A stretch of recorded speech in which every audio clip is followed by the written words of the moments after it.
So good morning my Facebook family members.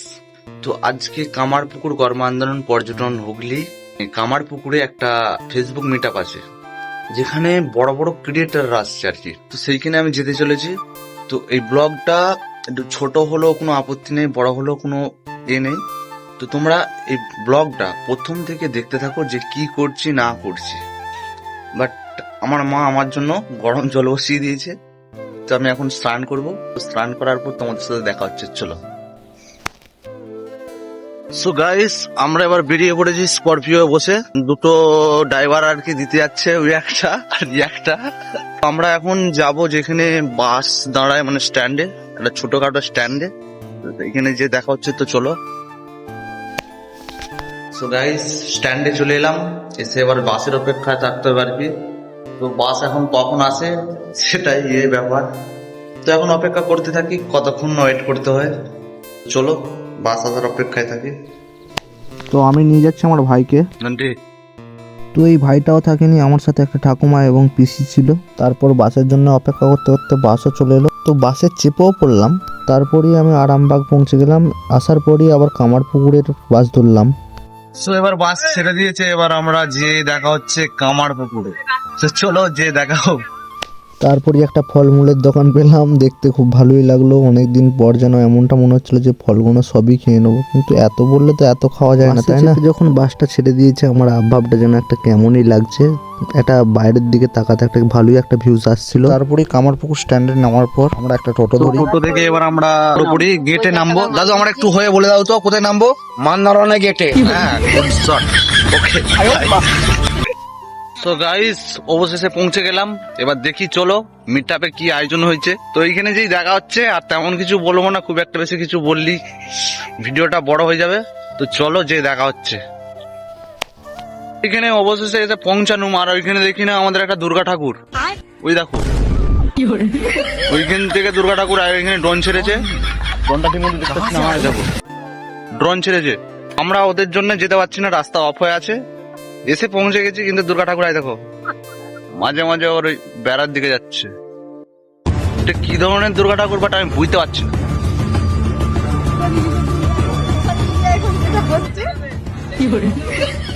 ঠিক আছে, আমাদেরকে যেতে বলছে, আমরা চলে যাচ্ছি। তো তারপরেই দুর্গা ঠাকুর দিদিকে জিজ্ঞেস করি, আচ্ছা এটা কি ভাই ভাই করে উঠছে? এটা ড্রোন? ও, ওটা ড্রোন আমরা দেখলাম এই প্রথমবার। ওই ড্রোনটা আড়াল হয়ে আছে। তো তারপরে আমরা মিট আপ রুমের সামনে। আমরা পৌঁছে গেছি, কিন্তু আমার মনে হয় আমরা সকাল করে পৌঁছে গেছি, মানে সবার আগে। ভেতরে কি হচ্ছে না হচ্ছে দেখি, চলো। প্রোগ্রাম, ওহো।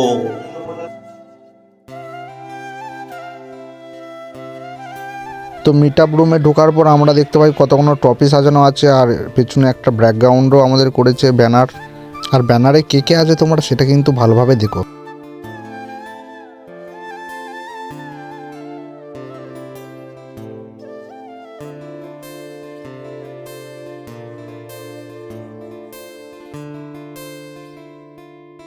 তো তারপরে একটা দাদাকে দেখতে পাই, তো দাদাটা বক্স বাগাচ্ছিল। ওকে বললাম একটা রিকোয়েস্ট আছে দাদা, তুমি গান গাও একটা।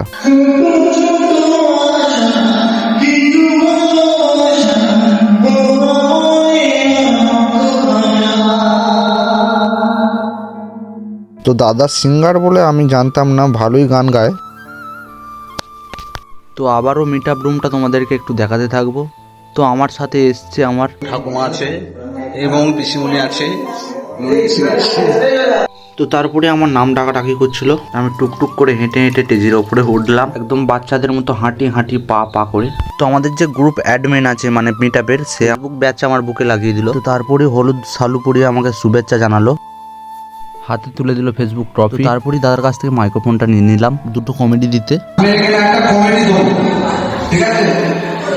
সবাই হাসাহাসি করলো, আমার ভালো লাগলো। তো আমি মুখটা ঘুরিয়ে আমি কমেডিটা দিচ্ছি।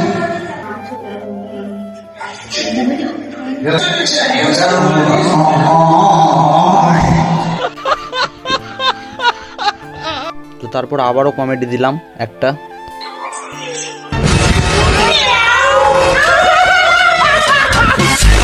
কমেডি দেওয়ার পর তোমাদের সবার প্রিয় বিকাশ ভাই আর দিল খান দা। দাদার নাম কিন্তু দিল খান হতে পারে, কিন্তু গরিবের রাজা দিল খান।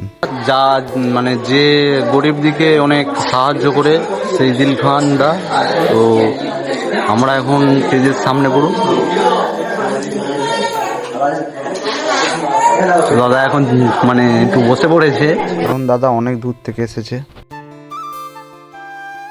তো আর একটা জিনিস দেখাই, যে দাদার ফেসবুক পেজটা আছে, তোমরা কিন্তু ওর পেজে যেয়ে একটু ঘুরে এসে দেখতে পারো।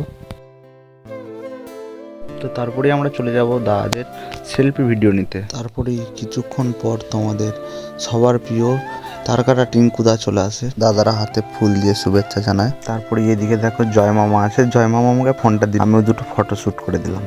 কিছুক্ষণ পরই তারকাটা টিঙ্কুদা আমার ভিডিও টাটা জানায়। একটা মজার বিষয়, পেছনে যে দিদিটাকে দেখতে পাচ্ছ গোলাপি রঙের জামা পরে, ওকে আমি দিদি পাঠালাম, দিদিও আমাকে ভাই পাঠালো। তারপরে আমি আর আমার দিদি খাবার খেতে বসে বললাম। তো দিদি আমি খেয়ে নিলাম। দিদিকে এখন অনেকবার খেতে বলছি, খেতে চাইছে না, কারণ একবার টপাক করে উঠিয়ে দিল। তো দিদিকে সবাই ফলো করো। দিদি তোমার নাম বলে দাও। আর ভাই আমার সোনা আমার খাও। আর তোমার পেজের নামটা বলে দাও। সালু পারবিন, সবাই ফলো করো। হ্যাঁ? গরিবের ভালো করো একটু।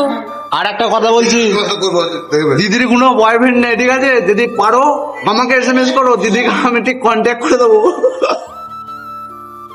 খাওয়া দাওয়ার পর বাইরে দেখি না দিল খান দাকে নিয়ে সবাই রিলিজ বানাচ্ছে।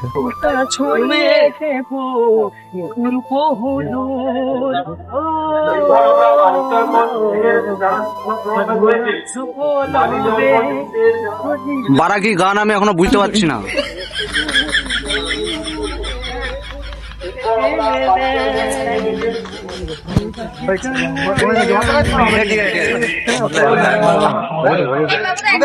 আমার যতটা সম্ভব মনে হচ্ছে আজকে পেলাম ওই গানটাই হচ্ছিল, তো রিলিজ বানাচ্ছে, মানে এখানে এসে মজাও লাগছে, হাস্যকর বিষয়ও আসছে অনেক কিছু। তেমন কিছু বলবো না, তোমরা এই ভিডিওটা তোমরা পুরোপুরি সম্পূর্ণ ভিডিওটা তোমরা দেখতে থাকো। তারপরে গরিবের রাজা দিল খান দাকে বলি যে আমার পেজে এমন একটা এসে ভিডিও বানাও যাতে সবাই আমাকে লাইক কমেন্ট করে। তোমার পেজে ছাড়ার পরে যাদের মনে হবে যে তোমাকে লাইক করবে, তোমার ভিডিও শেয়ার করবে, জোর করো না, যাদের ভালো লাগবে তারা অবশ্যই করো। Thank you. ঠিক আছে, মিট আপ শেষে এবার বন্ধু বান্ধবদের সাথে দেখা করে বাড়ি যাবো। শেষে মিট আপ শেষ, তো আমি এবার বাড়ির দিকে রওনা করব। তো এতটুকুই বলবো, তো চলো বাই। আর সবাইকে বলে দেবো বাই করে দাও, তোমরা যারা ছোট বড় ক্রিয়েটার আছো আর কি, একটু সবাই একটু বাই করে দাও, ঠিক আছে? এই বাই করে দে, বাই। সবাই একটু বাই করে দাও। মানে এতদিন কোথায় হারিয়ে গিয়েছে। তো চলো, এত দূর অবধি আমার ব্লগটা ছিল। ভাই তোকে আমি খুব মিস করবো ভাই, তুই আমাকে ফোন করবি। Tata, bye bye. টাটা।